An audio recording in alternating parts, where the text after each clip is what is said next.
Hey y'all, this is Mallory. Thank you so much for joining me. Today, I want to talk about the power of language and the role it plays in determining the quality of life that we experience on a daily basis. Let's jump right in. F that, F them, FFF. We've become a society that uses these terms constantly, casually, and without any real knowledge of what we are actually doing. Whether it's aimed at ourselves, something, someone, or a whole group, many of us are quick to use these kinds of flippant phrases and assume these types of attitudes when things don't go our way or when a person doesn't see things exactly the way that we do. As a result, these terms are thrown around like toxic candy and can even be found in regular use inside of social movements and spiritual communities that preach peace and love and tolerance, and by those who are supposed to be in positions of leadership.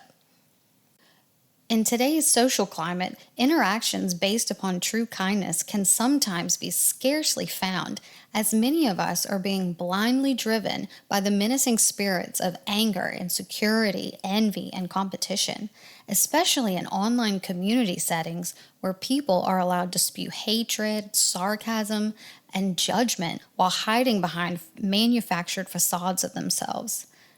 This has unfortunately become our new normal. And whether friend or foe, we regularly speak to others with belittling tones and terms to stroke and reinforce our own superiority complexes. When we speak to each other in this disrespectful manner, we encourage our own division, and real unity and peace becomes impossible. When it comes down to it, everything we do, think, or say can be simplified down to love or hate. And we must take the time to dissect and understand and take responsibility for which spirit or energy we ourselves are propagating, furthering, and becoming possessed by at all times. So ask yourself, are you propagating love in your daily interactions, or are you possessed by hate? Even in situations and disagreements where we may be right, the moment we assume an F that, F them attitude, darkness instantly wins, and the negative ego or our shadow self becomes in control. When we allow this mindset to take hold of us, we also often encourage and spread this type of thinking to others around us, which further contributes to the divide and conquer of harmonious society. This can be seen in action on personal levels, like with familial disagreements, or on larger scales, such as with political discord that involves entire nations. These attitudes create enemy patterning, and this is how darkness becomes perpetuated and strengthened across communities and society as a whole. As words are symbols of thought, and thoughts hold energy, it's easy to deduce that words carry and send energy. Furthermore, if we think about the terms cursing and spelling in regard to language, what we already know becomes amazingly apparent.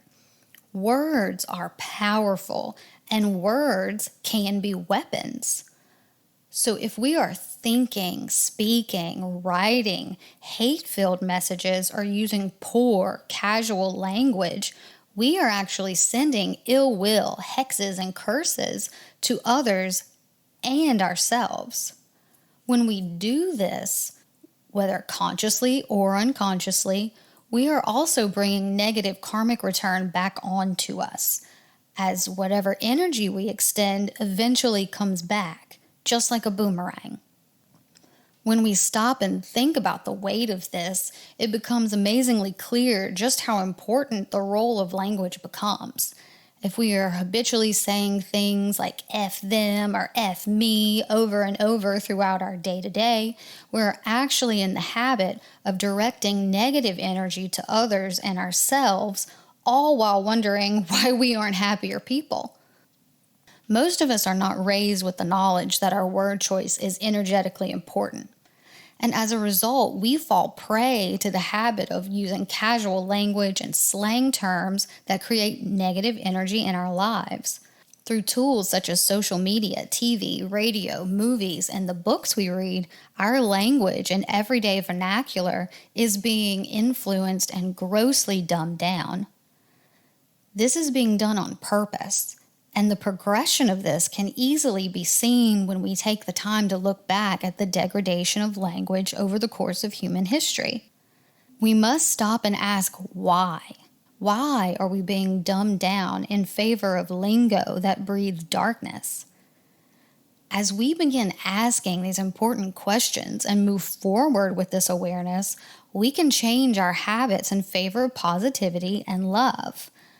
By monitoring our speech and our word choice, along with questioning our thoughts and reactionary behaviors when they surface, we can instantly increase the quality of energy that we ourselves project and that comes back to us in return. By becoming more self-aware and better understanding the energetic mechanics of language, we can help create a more peaceful community for ourselves and for those around us, as well as for our children.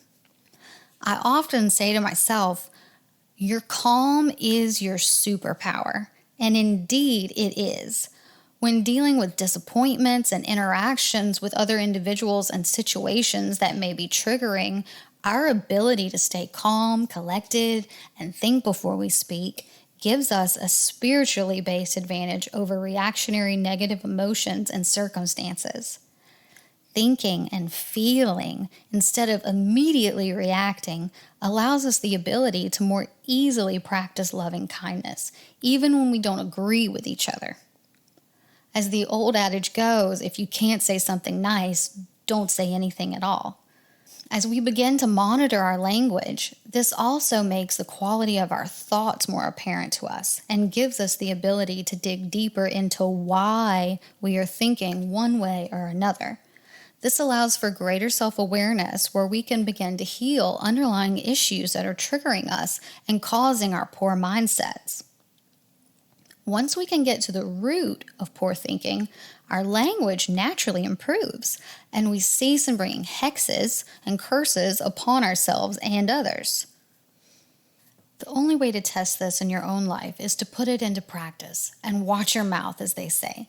If you can work to clean up your language and the thoughts behind your words, making a dedicated effort to stop effing this or damning that, you will begin to feel more of an ease and effortlessness as you go about your daily routine. But it's solely up to us as individuals to make an effort in order to experience any amount of positive energetic change. So as we begin to pay more attention to language and its power, it's also important to remember that what the mouth says is a reflection of what lives inside the heart. I can't thank you enough for listening and spending a little of your time with me today. If you're interested in more content like this, please subscribe to my channel and visit my website, MalloryKennedy.com. There you'll find my books, films, and lots of other blog articles, and you can find my books on Amazon as well. Just check out the links in the description. I'm also extremely interested in knowing what you think too, so leave a comment below and share your view on the power of language with me. And if you agree that language degradation is a problem, please like and share this video so that we can open the discussion up to more people. Thanks again, and until next time, I'm sending lots of love to you.